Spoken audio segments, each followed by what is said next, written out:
Hey there, what's up? In this video, I'll give you a quick guide on how you can add labels in Pipedrive.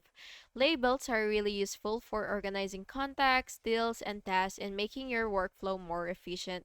So, for example, we want to label a contact. So, the first thing that you will have to do is click Contacts, which is on the left panel. And once you're here, you will just have to select the contact that you want to label.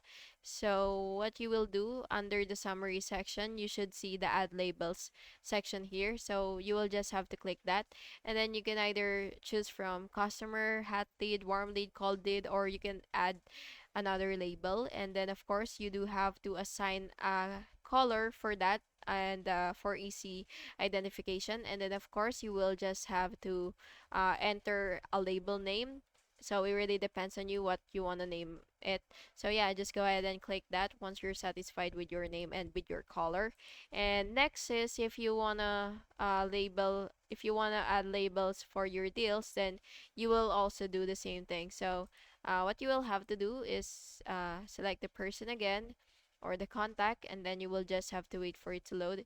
And basically, okay, so uh, okay, so you will have to go back, and then once you see deals, you will just have to add the new deal if you don't have one yet. So what you will have to do is click add labels, and then you will click add labels, of course, and then you will name your label whatever you want as well, and of course select a color again. So yeah, basically the steps are similar, and yeah, that's basically just it. And I hope you found this video helpful, and if you did, please make sure to like and subscribe for more videos like this. Thank you and have an awesome day.